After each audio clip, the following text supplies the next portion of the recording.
Kickstarter is an amazing way to, well, kickstart your project, but every rose has its thorn, and Kickstarter is no different. It is really easy to make promises that your Kickstarter budget can't keep.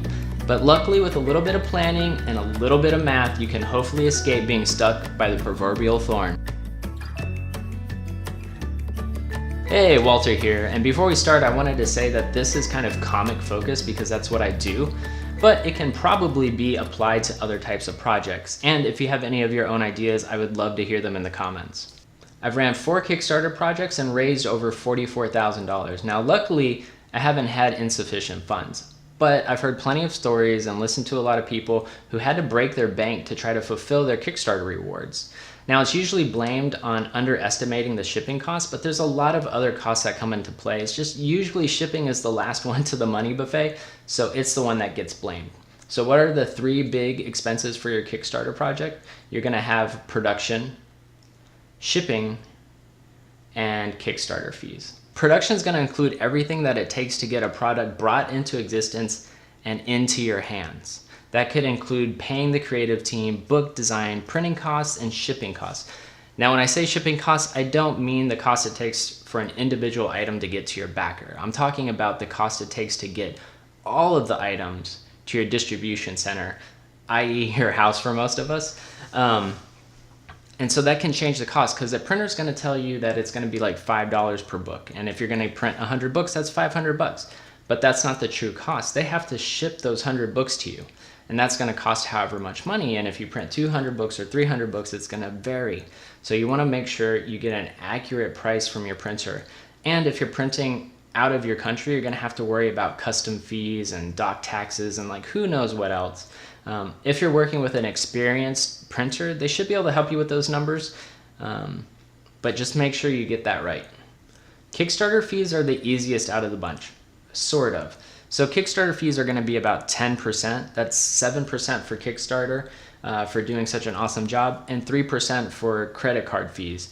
Now this stuff can change, so make sure you check before you go live that it's still 10%. Now, I like to group another category into the Kickstarter fees, and that is canceled and drop pledges. Every project is gonna have a failed pledge.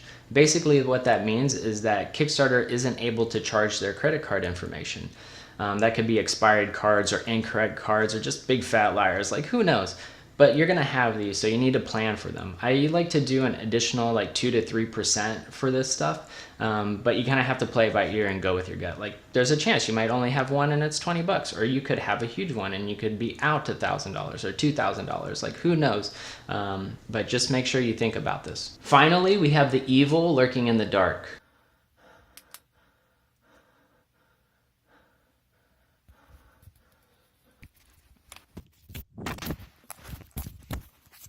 Shipping. Now I'm gonna say this, do not guess what your shipping cost is. Take a best guess at what your book is gonna weigh with the packing material and go to USPS.com, FedEx, UPS, whatever, and get an estimate for how much it's gonna cost to ship that to the States and international. Now if you're shipping a book, you wanna use Media Mail on USPS, look into that. Now once you have that cost, then go and figure out how much it's gonna cost to buy boxes, paper, ink, tape. All that stuff isn't cheap, so you need to add that into how much it's gonna cost to ship a book. The reason why shipping is so tricky is because it's not a static number. A lot of people think that if they add $5 to the cost of their book, then that's gonna cover them. Like a $10 book, add $5, we're good to go. No, it doesn't work that way. And the reason why this is because that shipping cost is applied towards your Kickstarter goal. Now this causes all kinds of weird math stuff to happen, and it's kind of hard to explain. I don't quite understand it, but if someone pledges 15 bucks, right, 10 of that is for your goal, right, to produce the product. But that $5 is for shipping, but that goes into your goal, right? But you're not using it for your goal, it's for shipping, and it's weird, but trust me, it doesn't work that way. There isn't really a great solution to this. If Kickstarter didn't apply the shipping cost towards the campaign goal, that might fix it, but that's not really an option right now. The only way I've found to work around this is with a little bit of fuzzy math using a metric called average backer pledge. This is basically what the average backer will pledge. You take your campaign total and divide it by the amount of backers you have. Now, the reason why this is fuzzy is because we don't know what our average backer pledge is until the campaign is over. So how do we figure out what this number is? We look at other campaigns with price points that are similar to ours. Do they have a $5 book? We have a $5 book. We have a $20 book. They have a $20 book. They're offering original art. So are we. So you look at that, see what their average backer pledge is, and use that as a guesstimate. You could try to guess on your own, like if your highest tier is a $20 book and you don't have much to offer above that, then your average pledge is gonna be around 20 bucks. But if you can add some add-ons like prints, pins, shirts, original art, that's gonna increase your average backer pledge. Now, just looking at some projects I've seen before when I was doing my own projects, the average backer pledge is like around like 30 bucks to 50 bucks. And that can vary depending on how many high tier price premium items there are. So do we curl up in a little ball and cry ourselves to sleep? No, we do math. And you said you would never use it. All right, so this is how the math breaks down. Let's say, for example, we need to raise $10,000 to produce our graphic novel, Little Pig in a Big City. Boink. Right? So now if we do an average backer pledge of $30, that means that we're gonna have 334 backers to raise our $10,000.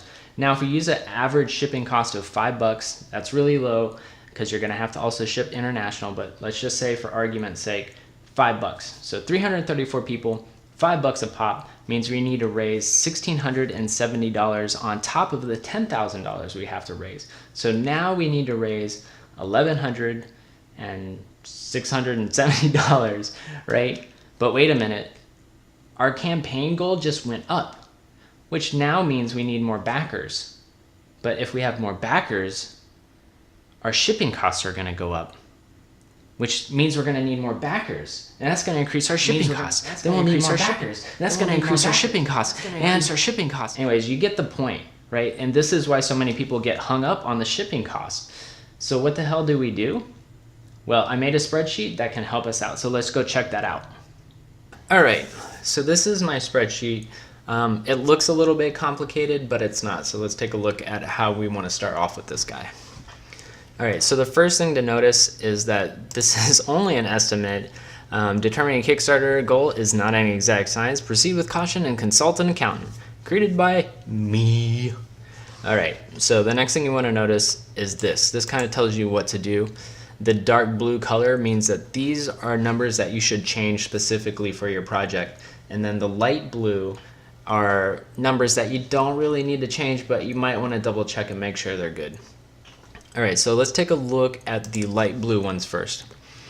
All right, so the first light blue one is the Kickstarter fees. Now, this is what I was telling you before, like this stuff might change, so you want to make sure that it's still 10%. The drop pledges, right now I have it at 2%. Like, this is kind of up to you. Do you want it to be higher than 2%, lower? Right now it's just set to 2%. Then you have the shipping adjustment. This is some more fuzzy math stuff. Basically, it's the percentage that we want to up the shipping cost to kind of offset that ever increasing number, more backers, more shipping, more backers, more shipping.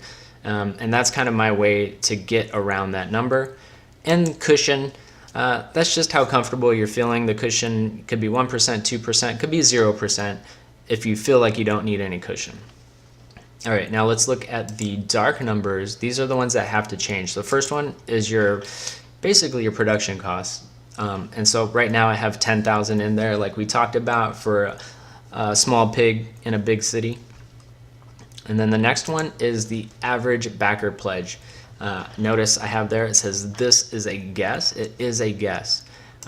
So we're gonna have 30 bucks in there, like I said. Domestic shipping cost, $5. And then international shipping costs, $40. I know it feels steep, but shipping international is really pricey. And then this is the percentage of backers that you think will be international. So I just put it at 10%. That's just a random guess on my point. It's not usually very high because it costs so much to ship internationally. There's not a lot of international backers. And then this is going to be, this is the product shipping cost that takes these three numbers and gives you an average shipping cost. But this is a calculation, you don't need to worry about it. And this is stretch goals. I'll talk about that later. All right, so we put all those numbers in, and it looks like we need to raise $16,714 to create Small Pig in a Big City. Crazy, right? Like, we need 10,000 bucks to make the book, but we need an additional $6,000 to make it actually happen, to get Kickstarter their fees, to get the product out to the backers. And so let's take a look at what's going on. So this is the average backer pledge of $30. That's our main product. Our base backers that we need are 333. That's basically taking this average pledge and this product and figuring out how many backers we need. Now we got to take those 333 backers and ship to them using this $8.51, which means we need to raise an additional $3,641 to get the books out to the backers. And then you have the cushion amount, which is the cushion percentage. You have the Kickstarter fees, which is an additional $1,500. And then you have the dropped pledges, which we have at 2%, which makes we need another $300, which brings us out to $15,622 for that. But we need to adjust for that increasing backer shipping ladder. And so the way I do that is with this shipping adjustment. So you can see just for that shipping adjustment of 30%, we need to raise an additional $1,100 almost for that. And then you can see here, this is basically telling us what our final shipping cost that we need to raise is $4,733 with a total backer count of 557 backers. I know those are really high numbers. Looking at that stuff when I did my last campaign made me feel very uncomfortable inside and worried. But this is the reality of it, of what you need to stay safe. Now, if you're going to put in some of your own money and you're okay with doing that, then obviously this doesn't apply to you. Lower your main production costs and do that. Now, just as a bonus, I put in this stretch goal thing, and you can add different stretch goals, the cost it will cost you to produce those, and the amount of shipping per backer. So we could say, like, we're going to make prints, that's going to be another 500 bucks. It's going to cost us another $5 per backer to get those prints out there. Now, you need to be really careful with stretch goals, because not only are you adding on to your goal, you're also adding on to your shipping costs. Now, a lot of people say, like, oh, I can take this and I'll just shove it in with the book, we're good to go. But if you're being smart, you're shipping your books media mail through USPS, which is really cheap. But you cannot put anything besides a book in your package. If you do that and USPS catches you, all kinds of bad stuff can happen. They might not let you use USPS media mail anymore, which is a huge cost saver. So you don't want to do that. Your book cannot have ads in it. And there's some debate back and forth at USPS specifically and people who work there whether you can ship comics media mail. You're supposed to be able to, as long as there's no ads in it. And if it's a graphic novel, you definitely should be able to. But you know how that is. So just be very careful with that. Like if it's a pin, if it's a shirt, you can't put that in with your book. So that is an additional shipping package that you have to put out, which means that's different packing supplies that you have to get and all that stuff. It is a lot to think about, but hopefully this spreadsheet will get you a little bit closer to not breaking the bank. So that's how I figure out my Kickstarter goal. Yikes, right? But don't let that deter you. Kickstarter is amazing. It just requires a little bit of planning and some work. But you shouldn't be taking people's hard-earned dollars if you aren't ready to earn it. Now, have you run into any Kickstarter problems, have been burned by a Kickstarter, or planning on running your own Kickstarter? I'd love to hear from you in the comments. Otherwise, be sure to like, love, link, hug, and sub for more sweet, sweet goodness. Peace!